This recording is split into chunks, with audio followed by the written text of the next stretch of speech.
زندگی میں پہلی دفعہ کائنات کی زندگی میں پہلی دفعہ جبریل انسانی شکل میں اونٹ پہ آئے، آگے جبریل اور پیچھے ابراہیم علیہ السلام، بچہ اور بیگم بھی ہاجرہ 20-22 سال عمر، چلو سارا سے بیٹا ہوتا وہ بھی 80 سال کی ہو گئی تھی، تو ایک عورت زندگی گزار چکی ہے تو اس کو جدا کرنا آسان تھا۔ ہاجرہ شہزادی 22 سال 20 سال عمر، چلتے یہ دن 3 ہفتے لگے، 4 لگے، مہینہ لگا، 2 ہفتے لگے، پتہ نہیں، اللہ ہی جانتا ہے۔ لیکن جب مکہ کی وادی میں پہنچے، جب نہ انسان، نہ درخت، نہ پانی، نہ سایہ، نہ غذا، اور ایک نشیب وادی جس کے چاروں طرف پہاڑ، صفا، مروہ، جبل ابی قبیس اور جبل ہندی یا جبل عمر، آج کل اس کا نام ہے، پتہ نہیں اس وقت کیا نام تھا، اب تو سارے ساتھ ہو گئے۔ یہ 4 پہاڑوں میں ایک نشیب آیا، تو جبریل نے کہا یہاں اپنے بچے اور بیوی کو اتار دیں اور واپس چلے جائیں۔ جب آگ میں ڈالا تھا تو ایک لفظ نہیں بولے تھے، اور ایک طرف ہوا کا فرشتہ، ایک طرف پانی کا فرشتہ کہ ہم آپ کی مدد کریں، کہ اما الیک فلا، نہیں تمہاری ضرورت نہیں، اما اللہ فنعم، اللہ ویکھ رہا ہے، انہوں بچاونا ہوا تو بچا دے سی، یہ ساڑنا ہوا تو ساڑ دے سی، میں تہاڈی لوڑ بھی فرشتوں سے بھی بے نیاز ہو کے، اور آگ کی طرف جا رہے ہیں خاموشی کے ساتھ، بس ایک لفظ، حسبی اللہ ونعم الوکیل، حسبی اللہ ونعم الوکیل، تیرے سپرد ہر شے۔ اس خوفناک آگ کے سامنے ایسا صبر، ایک لفظ نہیں بولے۔ جب جبریل نے کہا ایتھے چھوڑ دے ہو، ایک دم یہاں کیسے چھوڑ دوں، یہاں تو نہ کوئی انسان ہے، نہ اسباب زندگی ہیں، نہ پانی ہے، کچھ بھی نہیں ہے، کیسے چھوڑ دوں؟ کہا آپ کے رب کا فرمان ہے یہیں چھوڑنا، کہ اس بچے کی پشت سے آخری نبی تشریف لائیں گے اور اس وادی کو میں تشریف لائیں گے۔ اسلمت لرب العالمین، ٹھیک چھوڑ۔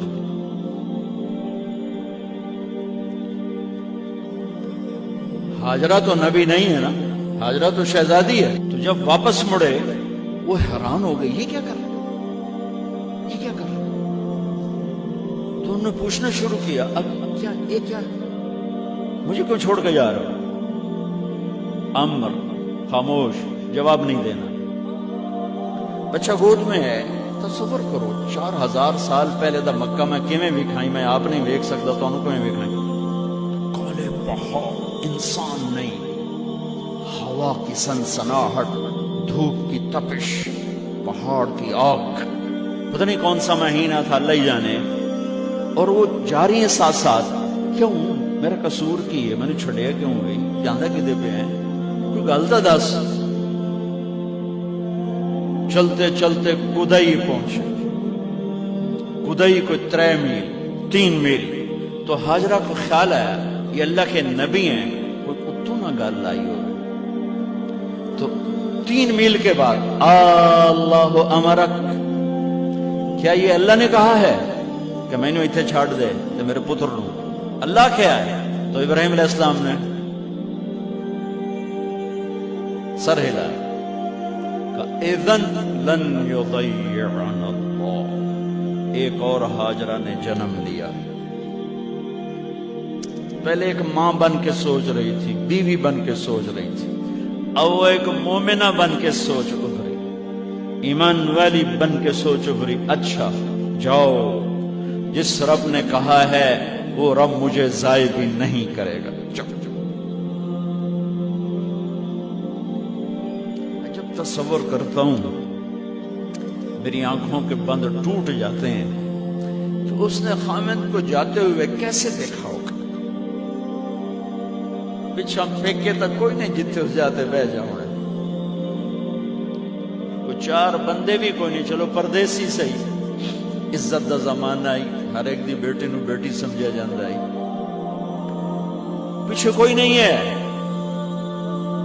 وہ اپنے خامد کو دیکھے جا رہی ہے اور وہ پیچھے مڑ کے دیکھنے کی ہمت نہیں فرما رہے ہیں۔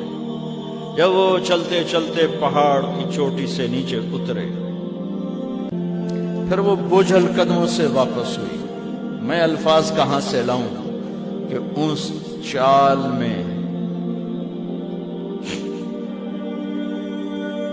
درد دل میں ہوتا ہے۔ مجھے لگتا ہے ان کے رومے میں درد تھا، جن پتھروں پہ قدم رکھ رہی تھی وہ بھی رو رہے ہوں گے اس وقت، جو ہوا ٹکرا رہی ہوگی وہ بھی دھاڑے مارتی ہوئی گزرتی ہوگی، چمکتے سورج آگ برساتا ہے وہ آنسو برسا رہا ہوگا اس وقت۔ اور ابراہیم جیسی ہستی، عزم کے پہاڑ، صبر کے پہاڑ، جب پہاڑ سے نیچے ہوئے تو ایک دم اونٹ سے چھلانگ لگا تھا، بیوی نے نہیں دکھایا۔ جب نیچے ہو گئے، بیگم غائب ہو گئی، پہاڑ سے نیچے اترے، پھر یوں منہ کر کے ہاتھ اٹھائے، ربنا انی اسکنت من ذریتی بواد غیر ذی زرع عند بیتک المحرم۔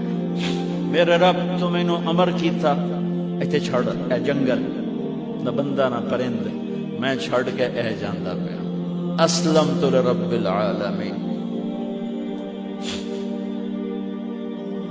ابراہیم علیہ السلام کی زندگی پیغام ہے، ہمیں بیوی بچے چھوڑنے کو نہیں کہہ رہا، ہمیں کہہ رہا ہے جھوٹ چھوڑو، فحاشی چھوڑو، بدماشی چھوڑو، بددیانتی چھوڑو، خیانت چھوڑو، شراب چھوڑو، بدکاری چھوڑو، جوا چھوڑو، ظلم چھوڑو۔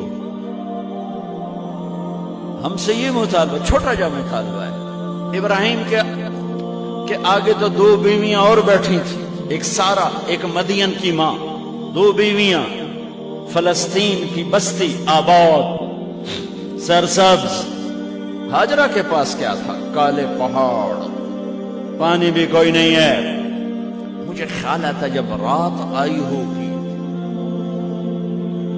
تو رات کا اندھیرا، پہاڑوں کا اندھیرا، کالے پتھروں کا اندھیرا، گہری وادی کا اندھیرا، ان سارے اندھیروں میں ایک عورت کا تصور کرو، معصوم بچے کو گود میں لے کے جب بیٹھی ہوگی تو تاروں نے ابھر کے دیکھا ہوگا کہ یہ کون مائی ہے۔ تاروں کو مسکراہٹ سے تشبیہ دی جاتی ہے۔ میں کہتا ہوں اس رات تارے بھی روئے ہوں گے، چاند بھی حیران ہوگا، ایک چکر ہے کون بی بی بیٹھی ہوئی ہے، اس مائی کی رات کیسے گزری، آنے والا گرم دن کیسے گزرا، پانی ختم ہوا، بچے کی ایڑیاں اور آہو بکا۔ اللہ زمزم پہلے کیوں نہ کڑھیا؟ اللہ کو پتا تھا میں نے زمزم نکالنا ہے، پہلے کیوں نہیں کڑھیا؟ انہوں روایا کیوں؟ مانو دوڑایا کیوں؟ صفا مروہ پھر پھر پھر پھر سینہ پاٹ گیا۔ یہ میرے اللہ نے دنیا کو امتحان کی جگہ بنایا ہے۔ قل الف لام میم احسب الناس ان يتركوا ان يقولوا آمنا وهم لا يفتنون ولقد فتنا الذين من قبلهم فليعلمن الله الذين صدقوا وليعلمن الكاذبين۔ میں تمہیں، تسی کلمہ پڑھا ہے نا میرا، اب میں امتحان لوں گا، تسی پہلی تو دوئی چ نہیں جاون دین دیو جب تے امتحان پاس نہ کرے۔ پہلی تو دوئی بھی کوئی کلاس ہوندی نہیں، نہیں امتحان دیو، امتحان دیو، پاس ہو گئے چلو ہن دوئی بہاؤ، نہیں پچھا لے جاؤ۔ ہے میرا اللہ کہتا تمہیں جنت دینی ہے، اپنی رضا دینی ہے، چھوڑا تو میں نو کھڑکاون دے ہو، کچھ تو میں کھڑکاواں گا، لیکن اوے ہائے اتنا نہیں۔ جب میں صفا مروہ چلتا ہوں تو مجھے اماں ہاجرہ کا خیال آتا ہے کہ ہم تو گیلری میں چل رہے ہیں بڑے آرام سے، وہ تو ایک پہاڑ پہ چڑھتی اترتی، دوسرے پہ چڑھتی اترتی، انہیں پتا تھا اللہ کی قسم کوئی انسان نہیں، لیکن بچے کو تڑپنا دیکھ نہیں رہی ماں، دیکھنے کی جرت نہیں ہے۔ صفا مروہ، صفا مروہ، صفا مروہ، صفا مروہ، 7 چکر کے بعد نا وہ ہمت جواب دے گئی۔ اگر ہمت ہوتی تو شاید وہ اور چلتی، اور بے بس ہو کے گری ہیں،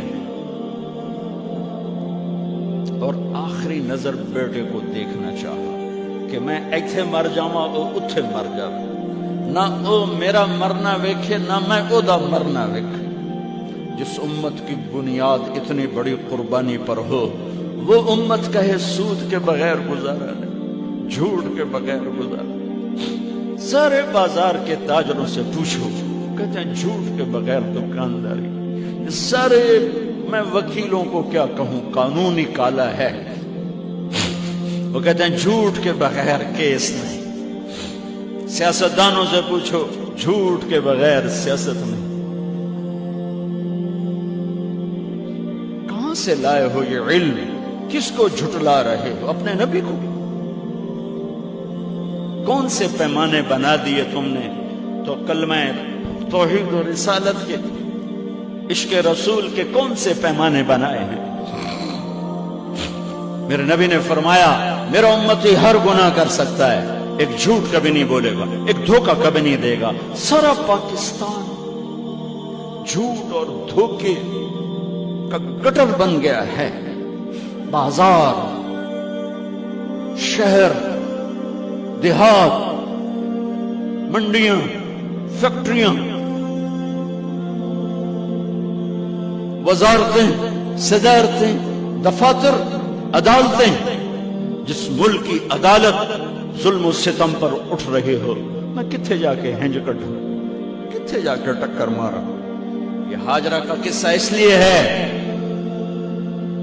کہ اللہ پر ہر چیز قربان کرو۔ قربانی اللہ ہر ایک سے نہیں لیتا، وہ حسین جیسوں سے لی، وہ ابراہیم جیسوں سے لی، وہ صحابہ سے لی۔ گندگی کے کیڑے تو وہ گر گئیں کہ میں یہاں مر جاؤں، اسماعیل وہاں مر جائے، اور نو میں نے ویکھے، میں نے ویکھے، لیکن ایک ایسے الوداعی نظر ڈالی کہ پتہ نہیں کہ میں مردہ پہ ہے۔ تو میرے رب کا غیبی نظام حرکت میں آ چکا تھا۔ ایک خوبصورت جوان کو دیکھا جو وہاں کھڑا ہوا ہے، تو ماں کی ممتا نے پھر انگڑائی لی اور پھر دوڑی، ساری تھکاوٹوں کو بھلا کر، پھٹے ہوئے سینے کو بھلا کر قریب آئیں تو وہ تو غائب ہو چکا تھا۔ جبریل انسانی شکل میں پر مارا، بچے کی ایڑیوں سے زمزم نکالا، پانی کا چشمہ نکالا، اور وہ غائب، وہ پانی ابل رہا تھا۔ ان کا زمزم زمزم، عبرانی زبان میں زمزم، رک جا رک جا۔ میرے نبی نے کہا اللہ میری ماں کا بھلا کرے، وہ زمزم نہ کہتی تو یہ پورا اللہ دریا بنا دیتا، پر اللہ نے انہوں کھوئی بڑا بنائی، دریا نہیں بنا ہونا۔ کیا پانی ہے؟ کنویں کا پانی کھڑا ہو، بیچ میں مینڈک پیدا ہو جاتے ہیں، کیڑے پیدا ہو جاتے ہیں، کتنے پونگ پیدا ہو جاتے ہیں، مچھر پیدا ہو جاتے ہیں، اس میں گھاس نکل آتی ہے، کائی نکل آتی ہے۔ ساری دنیا میں پھر کے جاؤ دیکھو، واحد زمزم کا کنواں ہے جس میں مینڈک پیدا نہیں ہوتا، کیڑے پیدا نہیں ہوتے، پونگ پیدا نہیں ہوتے، کوئی مچھر پیدا نہیں ہوتا، کوئی گھاس پیدا نہیں ہوتا، کوئی کائی پیدا نہیں ہوتی، صاف شفاف۔ اور جو ہی اوپر سے موٹر چلتی ہے پانی کو کھینچنے کے لیے تو 6-7 سوراخ ہیں۔ سب سے بڑا سوراخ بیت اللہ کی طرف ہے، حجر اسود کی طرف ہے، اس سے پانی ابلتا ہے طوفان کی طرح، اور جو ہی موٹر بند ہوتی ہے تو وہ چشمے کا پانی، وہ سوراخوں سے پانی بند ہو جاتا ہے۔ یہ میرے رب کی مدد، نصرت، کہ تم اللہ کو راضی کرنے کے لیے قدم اٹھاؤ، تمہارا ہاتھ پکڑ لے گا، تم اس کی رحمت تمہیں اپنی چھاؤں میں لے لے گی۔